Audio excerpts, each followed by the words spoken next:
Hello students, welcome to my channel Rajabhasha Hindi. ఈరోజు మనం 9th class కావ్యఖండ్ నుండి 9th లెసన్ అగ్నిపథ్ డిస్కస్ చేసుకుందాం. అయితే మరిన్ని వీడియోస్ కోసం నా ఛానల్ని తప్పకుండా సబ్స్క్రైబ్ చేసుకోండి. So let start. ముందుగా మనం ఈ లెసన్ రాసిన కవి హరివంశరాయ్ బచ్చన్ గారి పరిచయం తెలుసుకుందాము. కవి ఎవరో కాదు, మన అందరికీ తెలిసిన బాలీవుడ్ గ్రేట్ హీరో అయిన అమితాబ్ బచ్చన్ గారి నాన్నగారు. మరి ముందుగా కవి పరిచయం చూస్తే ఇక్కడ हरिवंशराय बच्चन का जन्म उत्तर प्रदेश के इलाहाबाद शहर में 27 नवंबर 1907 को हुआ. హరివంశరాయ్ బచ్చన్ గారు ఉత్తరప్రదేశ్లోని అలహాబాద్ పట్టణంలో 27 నవంబర్ 1907లో జన్మించారు. बच्चन इनका माता पिता द्वारा प्यार से लिया जाने वाला नाम था, जिसे इन्होंने अपना उपनाम बना लिया था. ఈయనను బచ్చన్ అని ముద్దుగా వాళ్ళ అమ్మా నాన్న ద్వారా పిలువబడే పేరు. ఈ పేరునే తన ఇంటి పేరుగా మార్చుకున్నారు.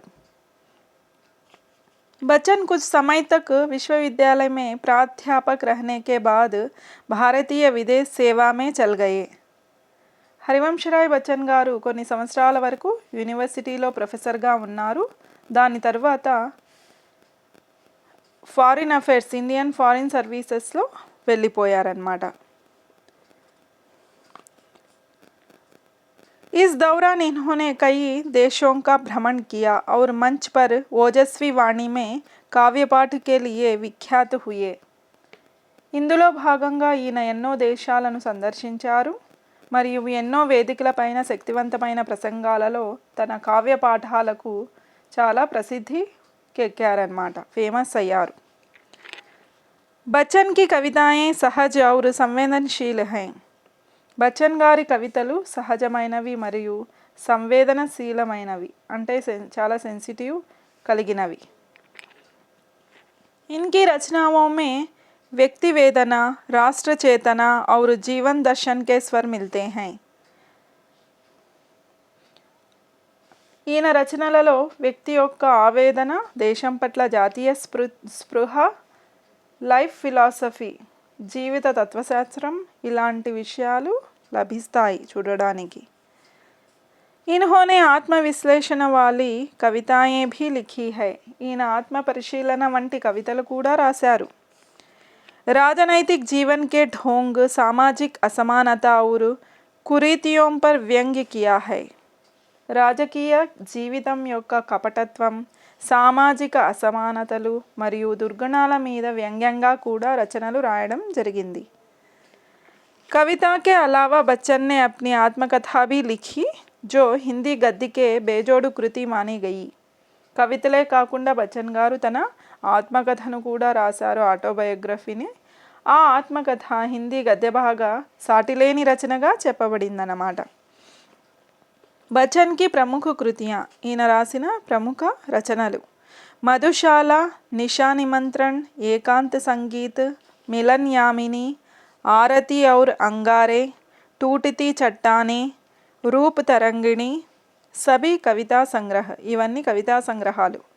और आत्मकथा के 4 खंड, क्या भूलूं क्या याद करूं, नीड का निर्माण फिर, बसेरे से दूर, दशद्वार से सोपान तक, ఇవన్నీ ఈయన యొక్క రచనలు అన్నమాట.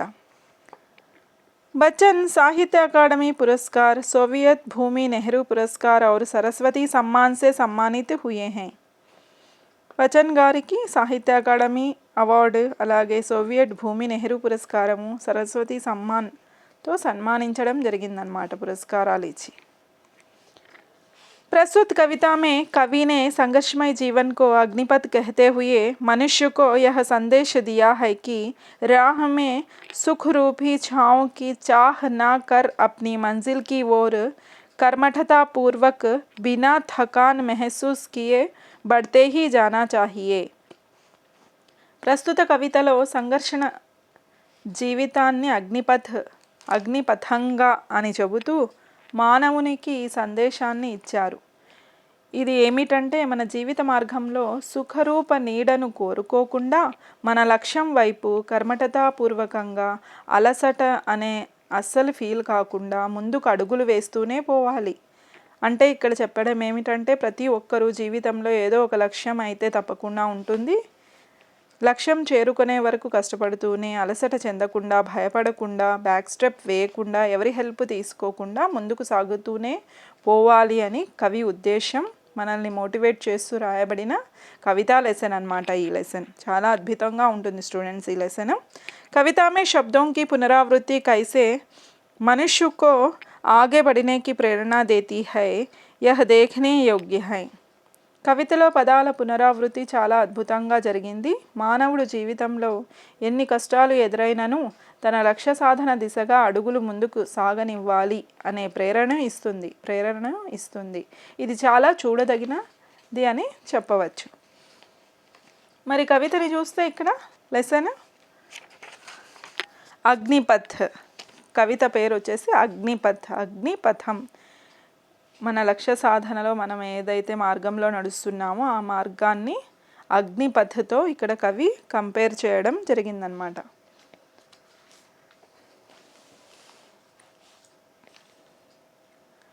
అగ్నిపథ్ వృక్ష హో భలే ఖడే. మన లక్ష్య సాధన మార్గంలో దట్టమైన ఎత్తైన వృక్షాలు ఉన్నప్పటికీ, అంటే భరించరాని కష్టాలు జీవితంలో ఎదురైనప్పటికీ, హో ఘనే హో బడే. అగ్నిపథ్ వృక్ష హో భలే ఖడే హో ఘనే హో బడే. తో మన లక్ష్య సాధన మార్గంలో ఎత్తైన వృక్షాలు, మార్గానికి అడ్డంగా దట్టమైన వృక్షాలు ఎదురైనప్పటికీ, అంటే ఇక్కడ వృక్షాలని మన మార్గానికి అడ్డంగా వచ్చే కష్టాలతో కంపేర్ చేసి చెప్తున్నారు కవి ఇక్కడ. ఏక్ పత్ర చాహబీ మాంగమత్ అగ్నిపథ్. ఎవరైనా అగ్నిపథం లాంటి మార్గం ఇది. ఎవరైనా మనకు సహాయం చేయాలనుకున్నా మనం వారి హెల్ప్ తీసుకోకుండా, సహాయం అడగకుండా ముందుకు పోవాలి. ఇక్కడ ఏక్ పత్ర చాహబీ అంటే ఒక ఆకు నీడను కూడా అడగవద్దు, నీడ హెల్ప్ కూడా తీసుకోవద్దు. అంటే ఎవరి ఒక్కరి హెల్ప్ కూడా తీసుకోవద్దు అని అర్థం. తూ నా థమేగా కభీ, తూ నా ముడేగా కభీ, కర్ శపథ్. అగ్నిపథ్. జీవితంలో సక్సెస్ పొందాలంటే అగ్నిపథం లాంటి మార్గాన్ని దాటాలి. మార్గం దాటే సమయంలో నీవెప్పుడు అలసిపోయి విశ్రాంతి తీసుకోవద్దు. నీవెప్పుడు లక్ష్యాన్ని సాధించలేను అని నెమ్మదించరాదు. నీవెప్పుడు లక్ష్యాన్ని వదిలి వెనుకకి మళ్ళరాదు. ముందుకు సాగుతూనే ఉండాలి అని నిర్ణయించుకోవాలి. యహ్ మహాన్ దృశ్య హై, చల్ రహా మనుష్య హై. మానవుడు లక్ష్యాన్ని సాధించడానికి ప్రయాణిస్తున్న మార్గం, సాగుతున్న దృశ్యం అద్భుతమైనది, చాలా అత్యంత అద్భుతమైనది. అశ్రు స్వేద్ రక్త్ సే లత్పత్ అగ్నిపథ్. కన్నీళ్ళు, అశ్రువులు అంటే కన్నీళ్ళు, స్వేద్ అంటే చెమట. కన్నీళ్ళు, చెమట మరియు రక్తంతో తడిసి ముద్దవుతున్న వారే ఈ అగ్నిపథం లాంటి మార్గాన్ని దాటి విజయాన్ని సాధిస్తారు అని ఈ కవిత భావార్థం.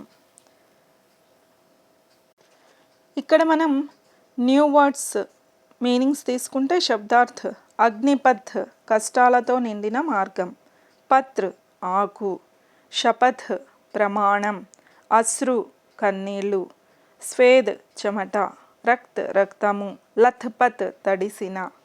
సో స్టూడెంట్స్, ఇది మీ 9th లెసన్ కావ్యఖండ నుంచి అగ్నిపథ్.